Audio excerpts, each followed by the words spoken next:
going to the 5-minute gun around the box.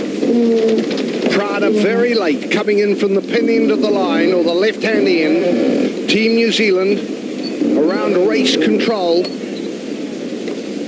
into the start sequence.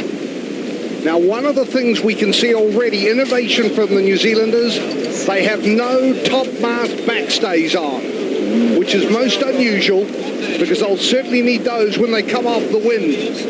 So the New Zealanders are certainly up to something with their rig. We'll talk about that, though, after the race starts. Let's get the race underway, and then we'll have some expert opinion. So the Prada crew are translated. Luke is telling us the Prada crew say there are 3 years of work here, boys. Let's do it. Here comes the dial-up. Nothing unusual so far. I kept thinking that we're going to see something from Team New Zealand. They've tried all kinds of things. We've heard about specialist sails. Certainly haven't got that, but they've got a good position here. Nicely to windward, safely to windward. Far enough off not to worry about being windward boat. Windward boat has to keep clear. They're well clear here. Good control, well deep in the box here. The New Zealanders out to the right, windward boat.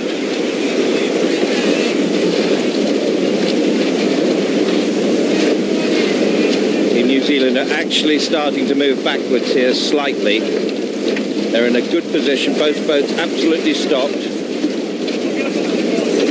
Both boats just now moving backwards.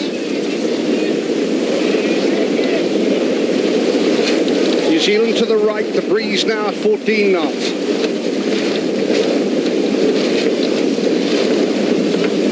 And we can see there the New Zealanders do not have any topmast backstay. And we'll talk about that just after the start. Let's get the start underway. Italy to the left.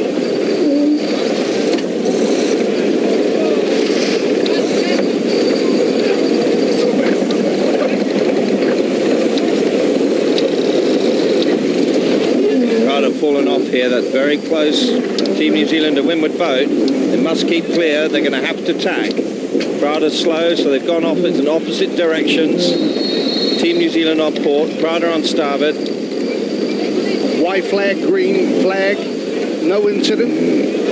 Team New Zealand to the right, Prada to the left.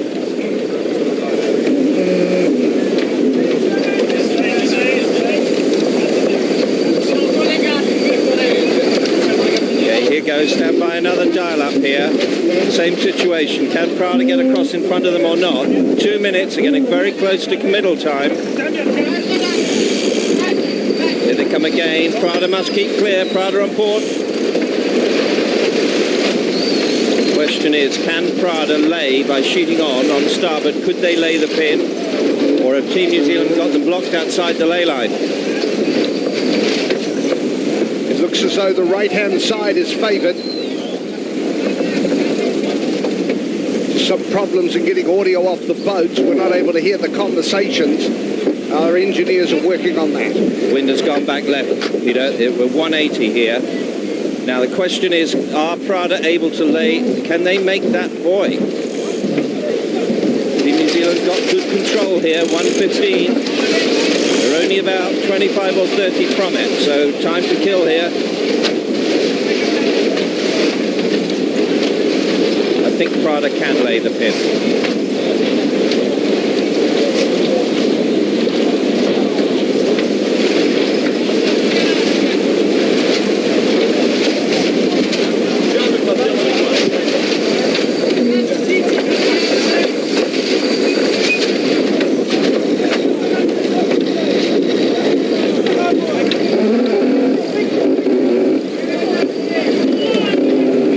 To the final 30 seconds of the first race of America's Cup 2000. Only the second time the America's Cup has been defended outside the US in 149 years. So it's Prada on starboard heading out towards the pin end. Meanwhile, Team New Zealand coming back on starboard as well in the middle of the line. Prada with very good speed, building up, coming out to the pin end. They're going to be right on the button. 10. Brilliant time on distance by the Italians. Super start by Prada. Meanwhile, Team New Zealand also on starboard in the middle. Right, here we are. Both boats alongside each other. Both boats on starboard. Both boats heading out to the left. This is the drag race. This is the trial of strength. Who's pointing higher? Who's footing faster? Those and other questions will be answered in the next 5-10 minutes. Prada squeezing up underneath Team New Zealand there at the moment. Look at that, we can see that's Team New Zealand with the yellow trails. As we come up high, we can see that those trails have been coming a little closer together now. It looks like a half boat length advantage at the moment to Prada. The question is, how long can Team New Zealand live there? If Prada keeps squeezing up like this, Team New Zealand, in fact, there they go now. They've had to tack away to get clear air.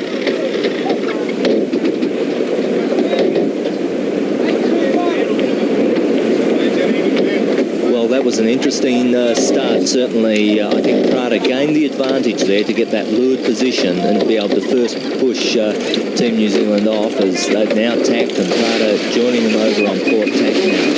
This is going to be the most crucial part of this race, this first drag race on port, where they really assess their speeds and the difference between the boats. And it'll be interesting here to see whether Team New Zealand can come back and still maintain starboard tack rights.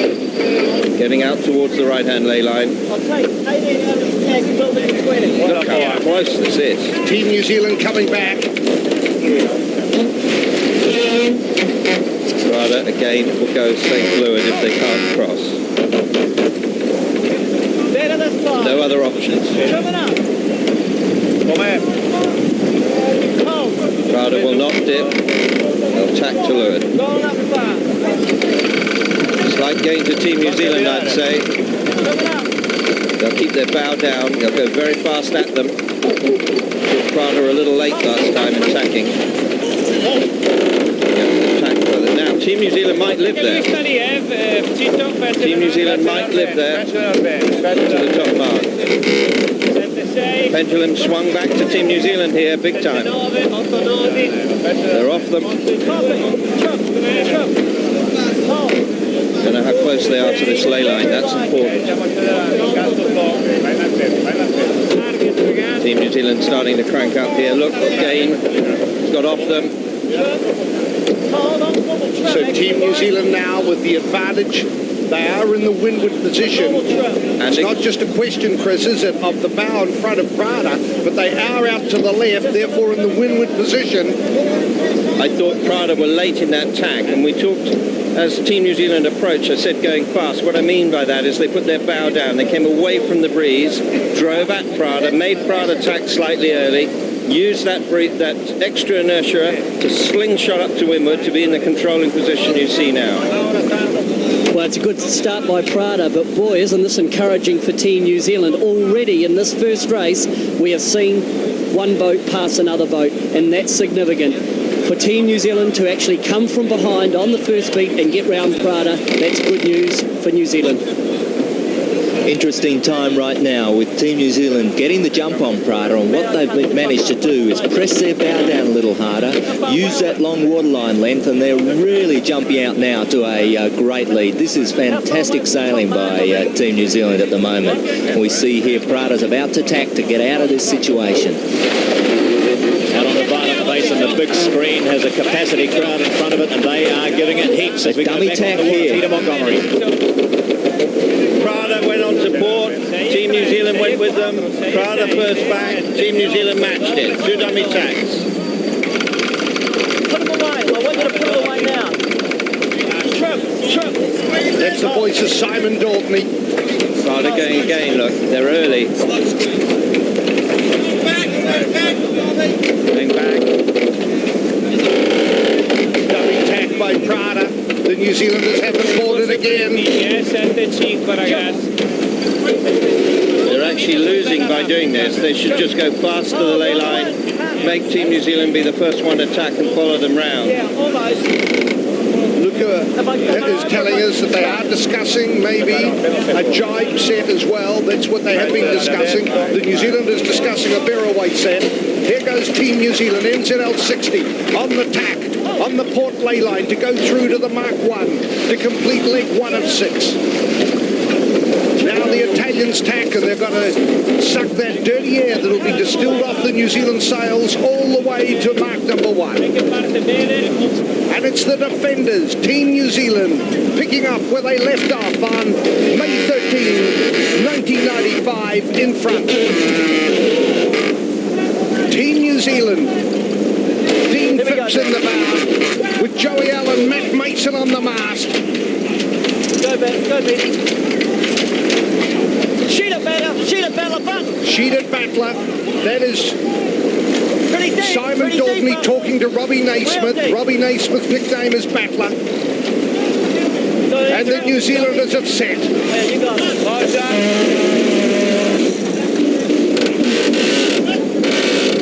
Prada are saying they're going to do a Zambuca, which means they'll jibe quickly once they're around. The Omega clock ticks off at 22 seconds. Team New Zealand lead Prada Challenge from Italy by 22 seconds after the first beat to windward. Well, here you see NZL 60 just jibing over to essentially cover Prada, and they certainly look as though they're doing a nice job. I mean, to me, these are the first real pictures that we've seen of NZL 60 in action, and a lot of the technical features that they've been working so hard on really are starting to culminate now in this 22-second lead. We've got the... I think it would be Murray Jones up in the rig. What he's looking for is the little fingers of breeze coming down towards NZL 60. And this boat is quite innovative in its design. There's a lot of new features that I'm sure we'll work our way through as we go through the regatta. But since mark number 1, that's telling me that NZL 60 have made a nice gain over Prada.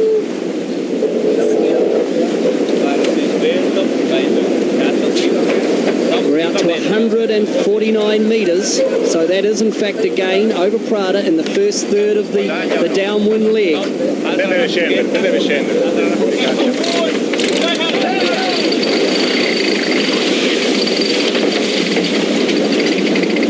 Dean Phipps, Joey Allen, Matthew Mason, Barry Mackay, Robbie Naismith, Simon Daubney.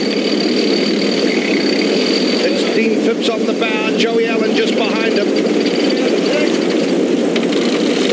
Mark 2, race 1, America's Cup 30.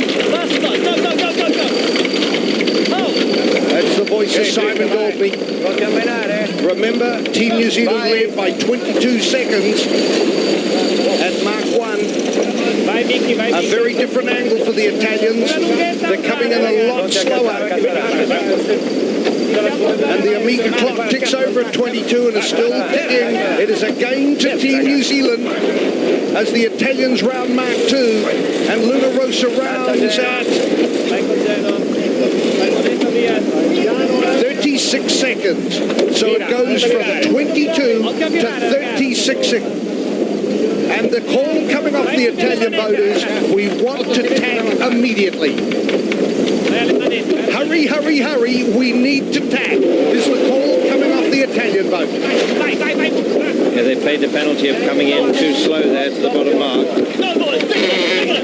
And now they've tacked without being on full hull speed. So Team New Zealand in a great controlling position, as you can see there. Well, there's Team New Zealand there with a big lead at the moment over Prada with the blue trail. And if we look here, we can see how that happened. Prada were forced to do 2 extra tacks there. But Team New Zealand has really done a nice job of protecting this favoured right-hand side of the course. This is Mark 5, race 1, America's Cup 30. Team New Zealand still leading. Remember, they had an advantage of 1 minute and 3 seconds last time round this mark. Then at the last mark, that is mark number 4, they were leading by 25 seconds.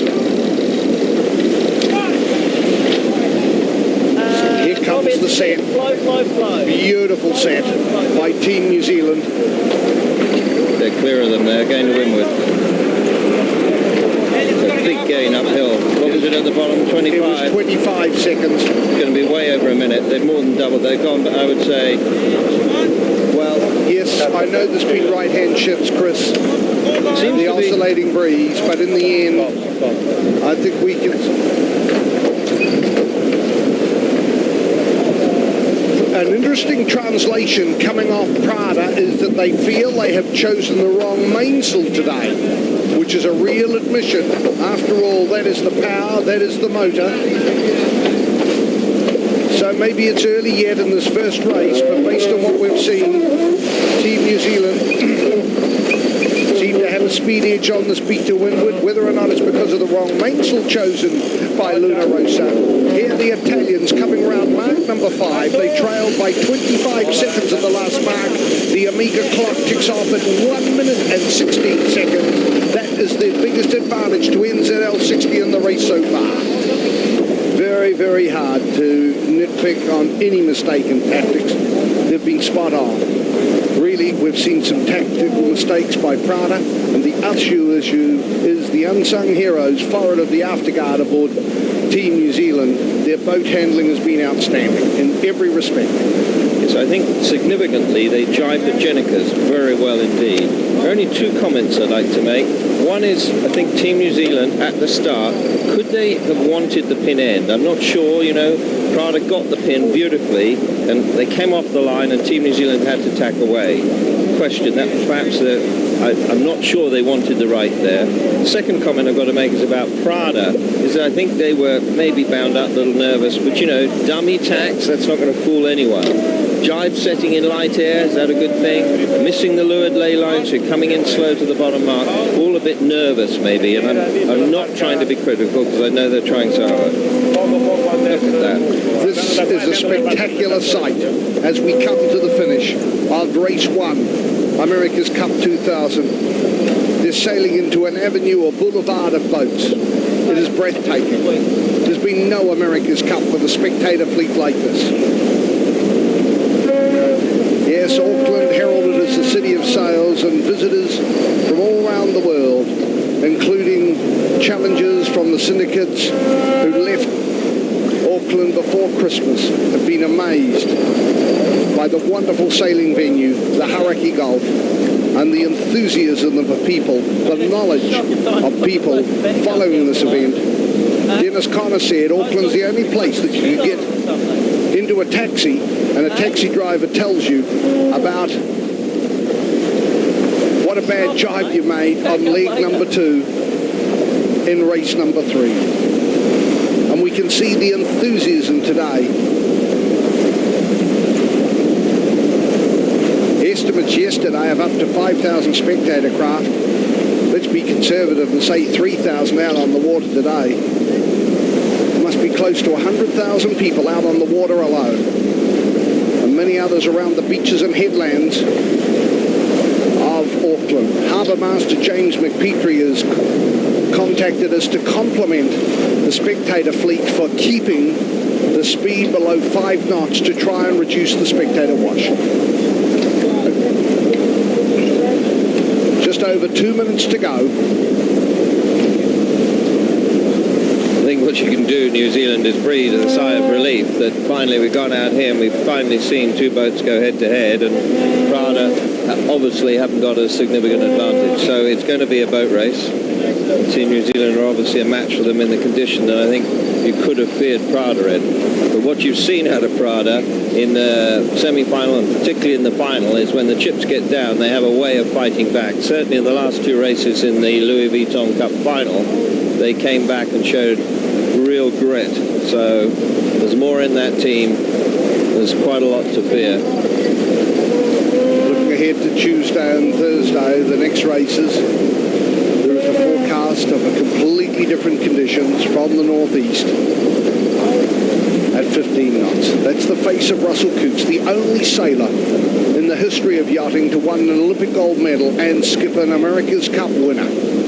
Add to that, former world youth champion, 3-time world match racing champion. excellent sailor who has also become an outstanding leader. Once you get Russell Coots' confidence, as the sailors aboard NZL 60 have, he is very, very loyal. So that's a big advantage now to Prada. Francisco De Angelis and his team. They think they've chosen the wrong mainsail. They know there has been some boat handling errors as well. But let's not write these fellows off. Just because Team New Zealand's going to win this first race, Prada may be beaten in race 1, but they won't be down and out. We know how good they are. We know how much muscle they have, how hard they fought to win the Louis Vuitton Challenge and the right to win this.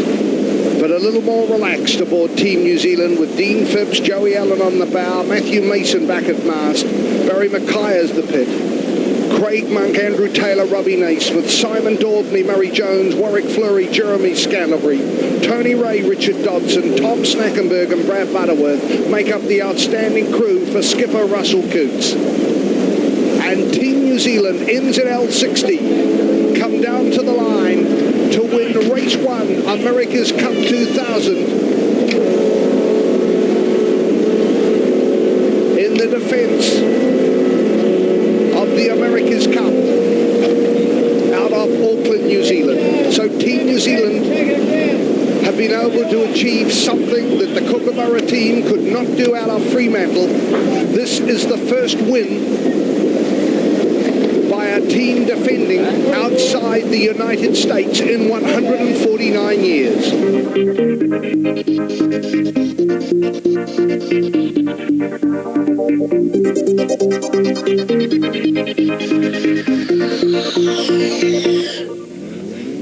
Well, it's a beginning. Somebody had to win and somebody had to lose.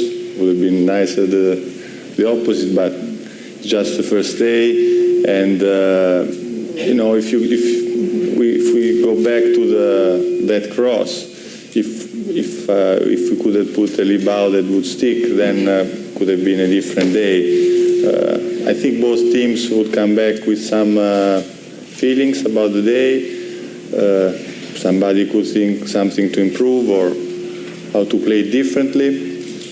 But it's not that this that just one day with a race like this could change the attitude of the team. The team is staying together since a long time. We've been through a lot of races, so it's just one day, and we'll always try to do our best anytime we go sailing. Next, please. Yes, the mic. A question for Simon. Apart from the obvious fact that you won, what are the most important things that you've taken out of today? I think it's, as I said in the introduction, it's really nice to get that first one away. Even better to have won it, but nice for our whole program and our whole team that been working up for this thing for so long and working so hard for it. That I think there's a nice feeling in the team now that we've finally been racing for real, and you know, we've got to be happy with our boat and all our gear and our sails and everything as well. It's come together pretty nicely. So we're you know, we've still got some work to do, and we'll keep developing as the regatta goes on. But we're pretty happy with where we're at the moment.